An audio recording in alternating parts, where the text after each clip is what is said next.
Welcome to Trending in Education. Mike Palmer here. Very pleased today to be joined by an old friend, Justin Serrano, who is the CEO and founder of a new company called Littera. They're doing really interesting things in the tutoring space for K-12 schools, something that we're going to dive into in some depth. But before we do any of that, Justin, welcome to Trending in Education.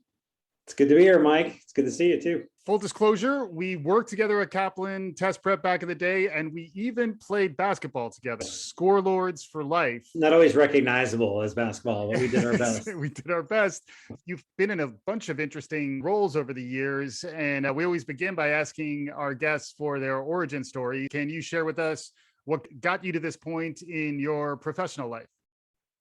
Littera is really based on my experiences, really 3 chapters. So the first is at Kaplan, the one you know best, and that is about how do scaled tutoring operations actually work and what's the challenge of doing something at scale. The second business I ran called Generation Ready was about the sort of human capital challenges that communities and districts have.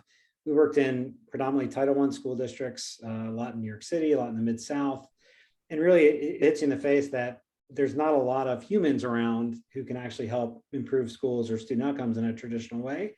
Technology has to play a role in that. And then most recently, really, it's been in edtech. So SaaS software for assessment analytics, learning management systems. And that really gets to scale in terms of what do districts have available in terms of technology infrastructure that they already use that can help them actually scale up high quality one-on-one or small group academic support programs. So those 3 ingredients really come together in building a platform in Littera that's designed to help districts equitably serve students with high quality tutoring, take the work out of doing that in the traditional way, and really provide visibility into the effectiveness of the program. And then the other side of the equation is how much tutoring capacity you have, how many tutors are available. We always like to track trends around the nature of work, what types of jobs are emerging. It sounds like you're a mix of the technology firepower and product development to build this institutional platform that supports the districts. But then at the same time, you have tutors and a human element that is layered into the system you're designing. Can you talk about those 2 components and any perspective you might have on that? Yeah, our goal is to be a platform that helps drive down costs for districts to provide tutoring and also give them data to see whether it's actually doing what it was intended to do. Yeah. So when we go into situations with districts, sometimes they don't have human beings, like they don't have people to actually provide the tutoring. And so we definitely do have a tutor pool that we can deploy against that. We work with some other districts that don't need any tutors because they have their own, or actually we work with an organization down in North Carolina whose sole function is to recruit tutors from the community and actually deploy them into school districts. And we're a really good fit for them. And in that case, we're doing 0 hours of tutoring. And actually you're getting at was a very conscious choice we made when we launched the business. If you're a tutoring business that needs to sell hours of tutoring to make money, your incentive is always to sell more hours of tutoring, regardless of what the need is. That's the incentive. If you're one of these all-you-can-eat models where it's like, okay, for $50 a kid, you can have unlimited homework help. Think about it for 30 seconds. You realize that whole model is based on the district's not actually using it because if they use it a lot, $50 does not provide a lot of tutoring over the course of a year. And so we really thought about like, how do we align ourselves with a district? How do we sit next to them and help them figure out, here's what works, and give them data, honest data about here's what's working, here's what's happening. And so we decided to be a SaaS platform. They buy us for a certain fee per year. They can run as many programs as they want. And that allows us, and again, sometimes we provide tutors if they need it, but that's not our profit center. That's not our business model. Basically, our business model is let's be useful to districts so that they'll keep us around. Yeah. I mean, that's the model. It's a SaaS model and retention is the primary metric. And so the data capture that we can do, if you build a program in Littera, you can see everything that goes on. You can see like is student attendance and dosage and look at tutor data. And so you might design a program. Okay, we're going to design this great program and kids are going to go 3 times a week and it's going to get these great outcomes. We can tell you a couple of weeks in, actually, hey, kids are going 1.5 times a week. And you can be pretty sure that if that's what's going on, you're not going to get the outcomes that you were shooting for. And so that's the level of visibility we want to give districts. But if our job was to sell more hours of tutoring, we wouldn't be in that position to be the honest broker of let's help you figure out what works. And look, there's a lot of money in the market right now, a lot of money. Like I've never seen anything like it for federal dollars, but that's going to end, right? A couple of years from now, probably it recedes back to normal.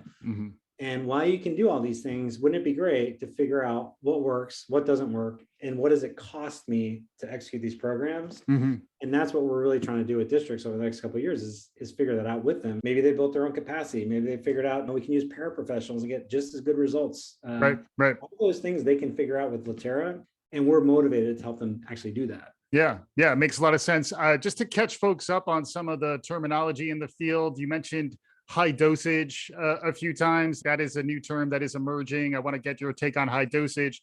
And then you also were talking about homework help, which is another aspect of this. Yeah. And I know parents and educators might be listening and they're hearing new terms. I'd love to get you to expand a little bit on that. Yeah, it's changed a little bit. High dosage, high impact. Basically, what it means is kind of what it sounds like. Kids are going to get tutoring multiple times a week, at least 3. If you look at the Annenberg Institute out of Brown, they've done a lot of publishing around tutoring as an effective intervention. They have design principles. If you look at, here are the design principles for an effective tutoring program, frequency is one of the big ones. Mhm. Some of the other ones are, it should happen during the school day. And that has to do with access. A lot of the most at-risk kids are going to have the least amount of access to tutoring. Talks about ratio. How many tutor to student ratio should it look? And so there's a lot of different factors. But at the end of the day, it has to be deliberate. You have to look at this student data, build a program in a deliberate way using these principles, and that's where you get the best outcomes. So that's really, when you think about whether you call it learning loss or interrupted learning, kids who are at risk are really at risk now, way beyond what they were before COVID. That's the kind of program that's going to be most effective for students who really need that level of intensity. Yeah. Homework help is very different and has a different place. So since the probably last 20 years, there have been services where, hey, I'm doing my homework at night, and this is both for K-12 and higher ed. I have this problem I need help with. Let me click and I get a tutor within 30 seconds to help me on this problem. There's nothing wrong with that. It does what it does. It helps. Yeah. It actually may affect passing rates, which is not a bad thing. But it's apples and oranges. So to think that you're going to apply that homework help model to a student who's 2 grade levels behind, and somehow they're going to know what to work on, or if they're really young, early literacy is a huge issue that can be addressed with tutoring. A kid who can't read is not going to be very good at using a platform that requires you to read. So they're just different things, but sometimes they get conflated in the conversation. And a lot of the tutoring funding is going to go towards early literacy, because the outcomes for kids at grade level in 3rd grade are dramatically different than if you're not at grade level in 3rd grade. And then graduation rates up in the high school. The research says early literacy and high school math have the biggest effect size from tutoring. Interesting. And I think that's really where the action is, in a way, because those are 2 fundamental things that schools care a lot about and should. But also that's what their accountability is based on often. So that 3rd grade literacy rate, high school graduation rate, that is a natural place where dollars are going to flow. And that should be a good thing. That should be where the dollars flow in terms of outcomes. Yeah. Yeah. And it makes sense to me that you've designed for K-12 in mind, but tutoring is a much bigger space. Are there elements of the platform and the design that you think could be applied to other tutoring contexts, or is it really more you're targeting the K-12 space and that's what the design is for? Yeah, I would say we're targeting the institutional space. From the very beginning, we were actually talking to community colleges. And the main reason is I think they have a very common set of needs as it comes to students, completion rates, course completion rates. Too many students enroll in community college, pay for community college, and don't get credits in community college. We talked to them the same way we were talking to districts for that reason. We didn't want to build a product away from potentially what they would need. Yeah. So we have not gone after any kind of community college business. We've got our hands full for sure on the K-12 side. Yeah. But there's a natural place for us to help. And the good news there is they tend to have the labor. They tend to have a lot of adjuncts. They aren't generally short on, we need people, but the systems don't really exist to efficiently do it in the same way that we would propose they do it. But essentially, they've got structures in place already. And tutoring is somewhat part of the expectation of a college, where it's not necessarily an expectation up until recently of a K-12 school district. Yeah, that's really interesting too, where you do see more connectivity in terms of workforce development within a community going from K-12 into the community college. And if there is some continuity, I could see that be something that maybe makes sense in terms of the ecosystem. Yeah, no, definitely. And there are a lot of programs that bridge both, right? And there are programs that are actually, whether it's dual enrollment or Gear Up, there's a lot of programs that are really trying to bridge that gap. And so to have some continuity of essentially services for students academically, or even from an SEL perspective, makes a Yeah. ton of sense. And then what about quality assurance? How do you know that good tutoring is happening? I remember at Kaplan, that was something we did spend a lot of time on, is quality control and monitoring and hitting standards. I know it's a bit of a mixed model, it sounds like. So in some Yep. ways, maybe the district is more accountable for that. But how do you make sure that the tutoring is high quality and is actually delivering results? Yeah, I would think about it two ways. We don't have control over the tutor in most cases, but when I think about what's good tutoring, it's really the program, right? It's the tutor, it's the design, it's the content, it's everything as a package, because Mhm. it's not one of those things that's going to get results for kids. Mhm. And so we can very easily report on the execution of the program. What I was talking about before, if you design it a certain way for outcomes, that's great. If you can check along the way to see if it actually is happening, Yes. that is even better. But we get every session, a student provides feedback. So the younger kids, it might be as simple as, clicking on a smiling animal head versus a sad animal. And that's really to say, hey, if tutoring should be a very positive experience. And if it's Mhm. it's not, for some reason, that's something that you'd want to pay attention to, what's going on there. As the kids get older, though, kids are pretty good at assessing themselves in terms of, do I understand this content or not? Mhm. And there's a lot of evidence about that. And so by asking a student about the session after each session, Mhm. we're getting a sense of confidence on the content, getting a sense of the rating of the tutor, which is important. It is what it is. A little bit of a popularity because you want a relationship over time. And we also say, do you think you need more work on this particular topic? We're getting that data every single session, and we're also getting it from tutors. The beauty of this system being connected is tutors are basically writing notes about, hey, here's what happened in the session. Mhm. The classroom teacher can see that. If you're a classroom teacher, you may not have anything to do with this tutoring program, but you do have access to what's happening inside of it, which is Yeah. not a typical connection that's made. Like I said before, you could direct it as a classroom teacher. And there's the ability to have tutor-teacher communication that the student's not even seeing. You can put that comment or note that the tutor and the teacher want to share with each other, and that doesn't necessarily have to be displayed to the student. It's really designed for the two folks working on their behalf to get them Yeah. good tutoring. There's a number of mechanisms in place that really measures all the different pieces of, is this tutoring program going well? Yeah. And should you expect it to get the results that you were looking to get? Yeah, I love where you were going too. We're building a platform that helps facilitate a co-teaching model between the teacher and the tutor. As someone who's worked in educational technology, online learning for 20 years, it's surprising to me how difficult it is to bridge that gap between what happens with the teacher in her classroom, somewhat in isolation from what the students then do online on their own. Frequently, there's no connectivity there. And I could Yeah. see if you could hand that off to a trusted tutor who could help connect it, in some ways connect it to the same assignments that the student maybe is having trouble with. I could see the real promise of the platform that you're building here. Where do you see tutoring heading in the future? It does feel like online tutoring in particular for this generation, I can't see it going away. The connection's already been made. I think they already understand that. And I've been reading more lately about Discord.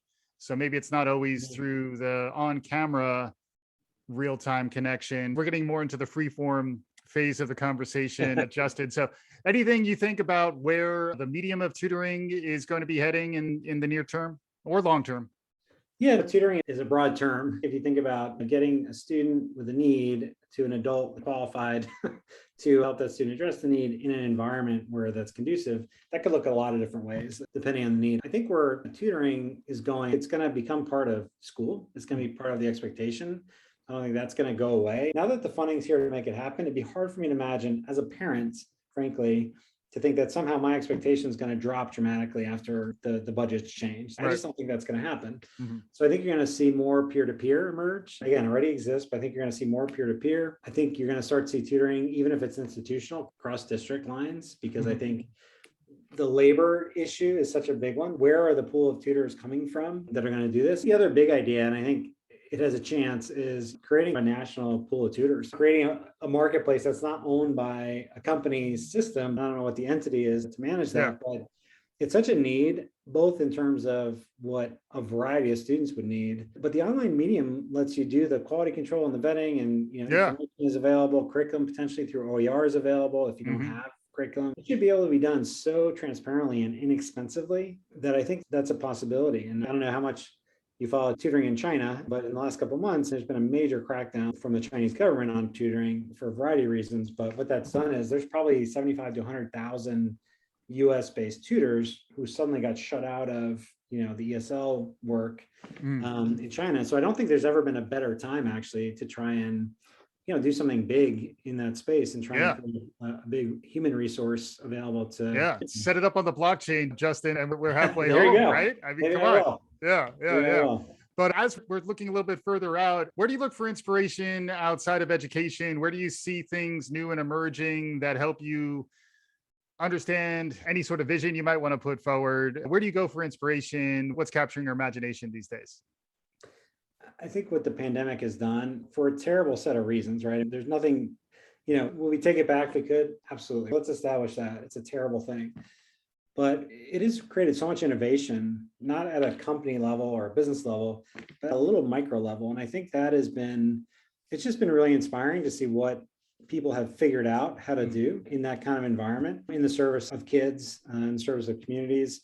Even if it's not having anything to do with school, some of the organizations that have been stood up at the state level for no other reason than to say, hey, the student needs a relationship with another human, consistent because of the challenges of isolation and everything that came along with the pandemic.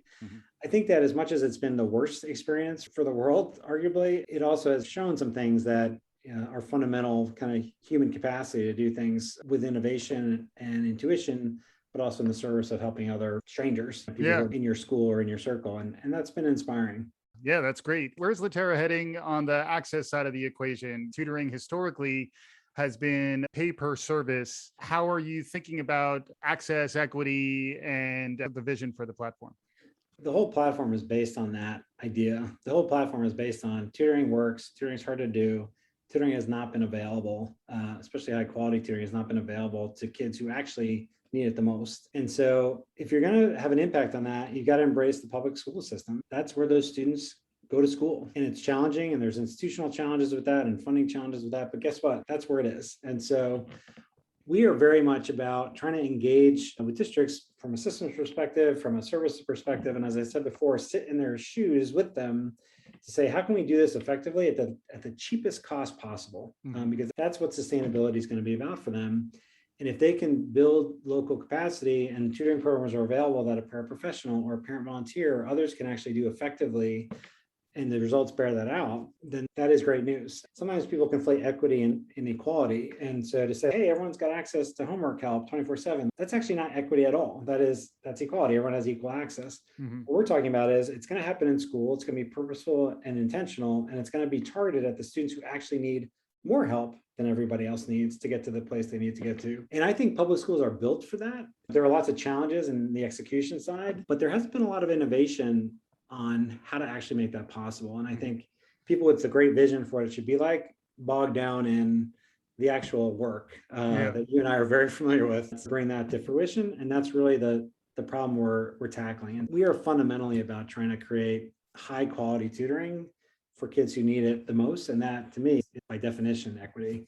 Yeah. If folks want to learn more, where should they go?